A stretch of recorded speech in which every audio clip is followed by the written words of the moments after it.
Hello friends, welcome to my channel easy tasty சமையல். இன்றைக்கி நம்ம சேனலில் ரொம்பவே சிம்பிள் அண்ட் டேஸ்டியான ரெஸ்டாரண்ட் ஸ்டைலில் கடாய் சிக்கன் எப்படி செய்கிறதுன்னு பார்க்கலாம். இதுக்கு ஃபஸ்ட்டு ஒரு மசாலா ரெடி பண்ணிக்கலாம். அதுக்கு கடாயில் 2 டீஸ்பூன் மல்லி எடுத்துக்கிறேன். அப்புறம் 1 டீஸ்பூன் சீரகம் சேர்த்துக்கிறேன். ஸ்டவ்வை மீடியம் ஃப்ளேமில் வச்சுக்கோங்க. அப்புறம் ஒரு 1/2 டீஸ்பூன் மிளகும் 3 காஞ்ச மிளகாயும் சேர்த்துக்கிறேன். நான் இன்றைக்கி 1/2 kg சிக்கனை இந்த மாதிரி பண்ண போகிறேன். அதுக்கு இந்த அளவு கரெக்டாக இருக்கும். இது எல்லாத்தையுமே மீடியம் ஃப்ளேமில் ஒரு 2-3 நிமிஷம் நல்லா வறுத்து எடுத்துக்கோங்க. இதோட வாசனைலாம் வெளியே வரும். அந்த நேரத்தில் நீங்கள் ஸ்டவ் ஆஃப் பண்ணிடுங்க. இப்போது இதை மிக்ஸி ஜாரில் ட்ரான்ஸ்ஃபர் பண்ணி நல்லா பொடியாக அரைச்சி எடுத்துக்கலாம். இப்போது சிக்கன் செய்ய ஸ்டார்ட் பண்ணிடலாம். அதுக்கு கடாயில் தேவையான அளவு எண்ணெய் ஊற்றிக்கிறேன். எண்ணெய் நல்லா காஞ்சதுக்கப்புறமா ஒரு 2 பெரிய வெங்காயத்தை சேர்த்துக்கலாம்.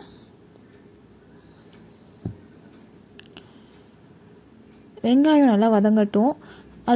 அது நல்லா ப்ரௌன் ஆகிற வரைக்கும் வதங்கட்டும். அப்போ தான் கிரேவிக்கெலாம் நல்லாயிருக்கும். 2 பச்சை மிளகாவையும் சேர்த்துக்கிறேன். இது உங்கள் காரத்துக்கு ஏற்ற மாதிரி சேர்த்துக்கோங்க. வெங்காயம் நல்லா வதங்கினதுக்கப்புறமா அதில் 2 டீஸ்பூன் இஞ்சி பூண்டு விழுது சேர்த்துக்கிறேன். இஞ்சி பூண்டோட பச்சை வாசனைலாம் போனதுக்கப்புறமா நான் 3 தக்காளியை அரைச்சி வச்சுருக்கேன், அதை சேர்த்துக்கிறேன். கிரேவிக்கு எப்போவுமே தக்காளியை அரைச்சி சேர்த்தோம்னா நல்லாயிருக்கும். அதனால் எப்போவும் அரைச்சே சேர்த்துக்கோங்க. நல்லா இதோட பச்சை வாசனைலாம் போனதுக்கப்புறமா நம்ம அரைச்சி வச்சுருக்க மசாலாவை சேர்த்துக்கலாம். இதுக்கு இதை தவிர வேறு எந்த மசாலாவும் நம்ம ஆட் பண்ண போகிறதில்ல.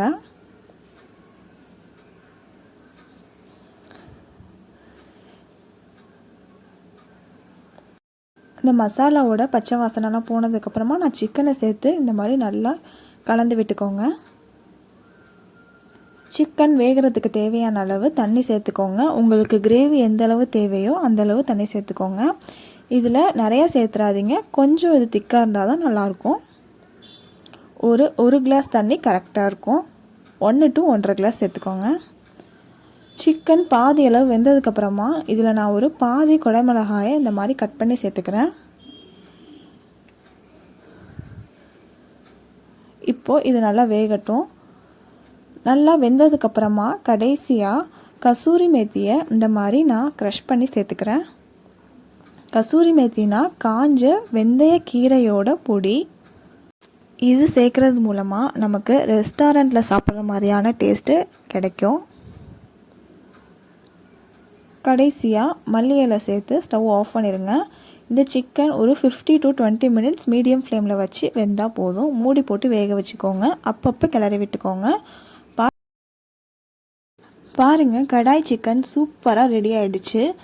இது அப்படியே நம்ம ஹோட்டலில் சாப்பிட்ற டேஸ்ட் நம்மளுக்கு கிடைக்கும். இது பரோட்டா, சப்பாத்தி, ரைஸ் கூடலாம் ரொம்ப சூப்பரான காம்பினேஷன். கண்டிப்பாக ட்ரை பண்ணி பாருங்கள். இந்த சண்டேவே நீங்கள் சிக்கன் வாங்கினா கண்டிப்பாக இதை ட்ரை பண்ணி பாருங்கள். உங்களுக்கு இந்த சேனல் பிடிச்சிருந்தா லைக் பண்ணுங்கள், ஷேர் பண்ணுங்கள், சப்ஸ்கிரைப் பண்ணுங்கள்.